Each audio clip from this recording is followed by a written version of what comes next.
Jumpa lagi bersama Bu Nuni dalam pembelajaran pendidikan agama Islam kelas 9. Apa kabar kalian semuanya?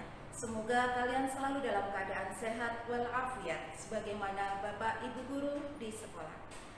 Baik anak-anak, sebelum kita memulai pembelajaran pada hari ini, marilah kita awali dengan membaca suratul Fatihah. Ala hadin niyah, Al-Fatihah. Amin amin ya rabbal alamin. Baik anak-anakku semuanya, pada pembelajaran kali ini kita akan membahas tentang rukun Islam yang keempat. Apakah itu? Ya, membayar zakat. Tujuan dari pembelajaran kali ini diharapkan kalian setelah mempelajari materi ini, kalian paham tentang ketentuan zakat dan bisa mempraktekkan dalam kehidupan sehari-hari. Untuk mencapai tujuan itu, maka pembahasan kita kali ini mencakup 6 pokok pembahasan. Yang pertama yaitu pengertian zakat, yang kedua adalah dalil tentang zakat, yang ketiga macam-macam zakat, 4 nisab zakat, 5 muzaki dan mustahik, dan yang terakhir adalah hikmah zakat. Apa itu zakat? Zakat adalah sejumlah harta yang wajib dikeluarkan oleh umat Islam untuk diberikan kepada golongan yang berhak. Di antaranya adalah fakir miskin yang ditentukan sesuai dengan syariat Islam. Zakat diartikan juga suci, bersih, berkat, subur, dan berkembang. Sebagaimana diterangkan di dalam Al-Quran, surat At-Taubah ayat 103 yang berbunyi, Bismillahirrahmanirrahim. Khudh min amwalihim shadaqatun tutahhirhum wa tuzakkihim biha. Yang artinya, ambillah zakat dari sebagian harta mereka. Dengan zakat tersebut, engkau membersihkan dan mensucikan mereka. Di dalam hadis yang diriwayatkan oleh Bukhari Muslim juga dijelaskan bahwa Islam dibangun di atas 5 hal. Apa itu? Yang pertama, kesaksian sesungguhnya Allah, tiada Tuhan selain Allah, dan sesungguhnya Muhammad adalah utusan Allah.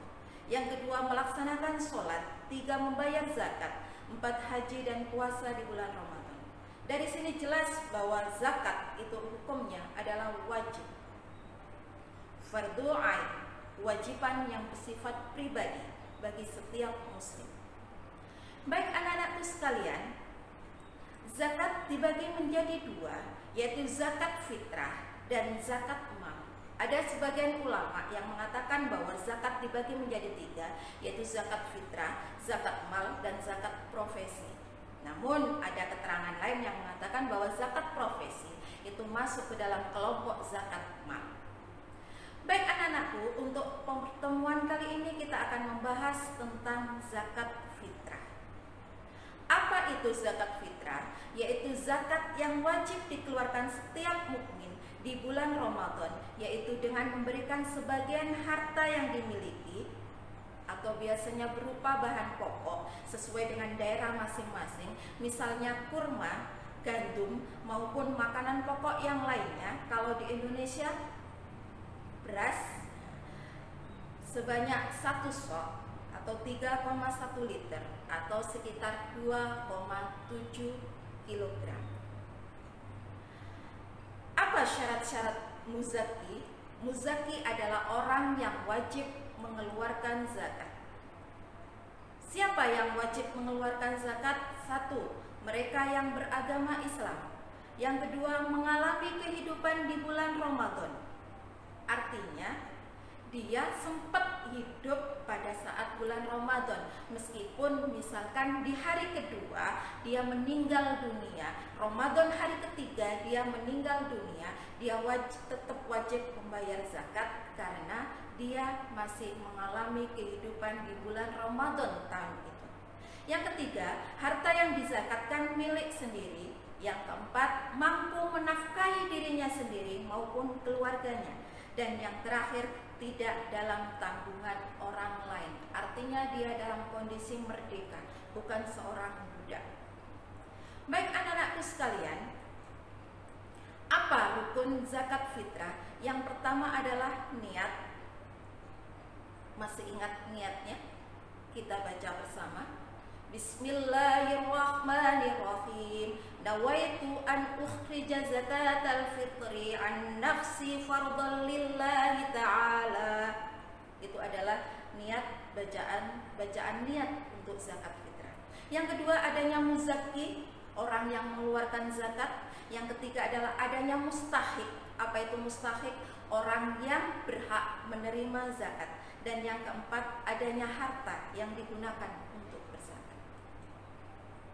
Baik anak-anakku sekalian, kapan kita membayar zakat? Waktu membayar zakat dikelompokkan menjadi 3 kelompok.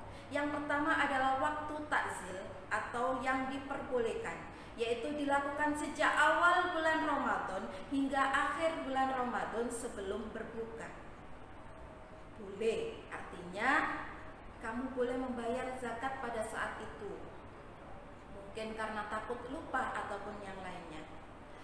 Yang kedua adalah waktu wajib, yaitu semenjak matahari terbenam, sholat maghrib sampai sebelum sholat subuh di akhir bulan Ramadan. Dan yang ketiga adalah waktu afdol atau waktu yang paling utama. Kapan itu? Sejak selesai sholat subuh sampai sebelum pelaksanaan sholat Idul Fitri. Itu adalah waktu yang paling utama di antara 2 waktu yang lainnya. Ingat, zakat fitrah dibayarkan sebelum sholat Idul Fitri. Artinya kalau kalian membayar zakat setelah sholat Idul Fitri, maka hukum zakatnya tidak sah. Diberikan kepada siapa zakat itu? Mustahik atau orang yang berhak menerima zakat dikelompokkan menjadi 8 kelompok. Siapa sajakah itu? Yang pertama adalah fakir. Siapa itu fakir? Orang yang tidak memiliki harta dan pekerjaan. Yang kedua adalah miskin. Siapa miskin itu? Orang yang memiliki pekerjaan tapi penghasilannya tidak mencukupi untuk memenuhi kebutuhan hidup sehari-hari. Fakir, miskin. Yang ketiga adalah amil zakat.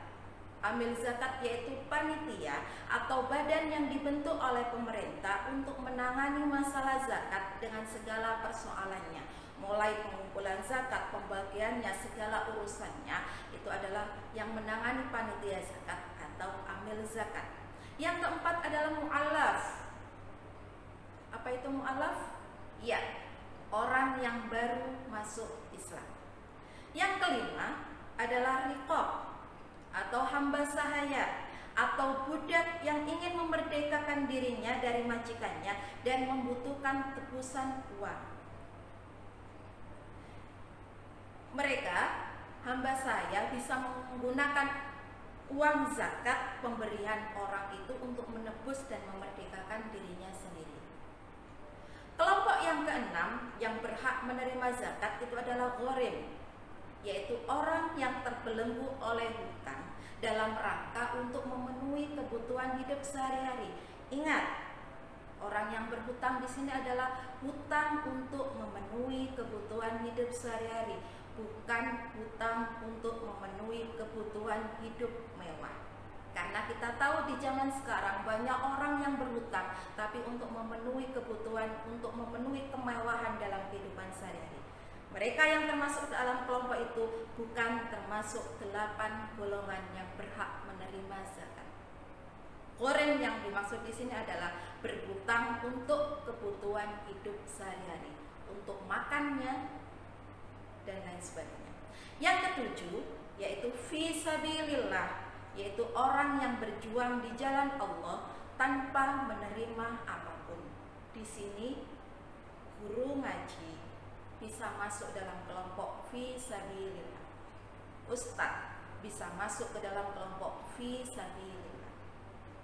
Dan yang terakhir, siapakah yang berhak menerima zakat? Yaitu ibnu sabil, orang atau musafir yang kehabisan bekal sehingga tidak bisa melanjutkan perjalanan dan tidak bisa pulang meskipun sebenarnya orang itu kaya. Maksudnya bagaimana? Maksudnya adalah ibnu sabil yaitu orang yang kehabisan bekal ketika dia melakukan perjalanan, padahal dia sebenarnya di rumah adalah orang yang kaya raya, tetapi karena di perjalanan dia kehabisan bekal, maka dia berhak menerima zakat. Beda orang yang traveling kemudian dia membawa ATM yang isinya bermiliar-miliar, maka itu tidak masuk dalam kelompok ibnu sabil. Itulah konteks mustahik di era sekarang. Apa sih fungsi dan hikmah zakat? Fungsi dan hikmah zakat diantaranya yang pertama adalah membersihkan dan mensucikan harta yang dimiliki. Yang kedua adalah ungkapan rasa syukur atas nikmat yang diberikan Allah SWT. Yang ketiga adalah mengurangi kesenjangan sosial karena di dalam zakat ada kegiatan sosial yaitu berbagi. Yang keempat menumbuhkan sifat dermawan dan mengikis sifat kikir, pelit. Dan yang kelima menolong, membantu dan membina kaum duafa. Dan yang terakhir adalah mewujudkan tatanan masyarakat yang sejahtera, rukun dan damai. Baik anak-anak, pembahasan tentang materi zakat sudah selesai.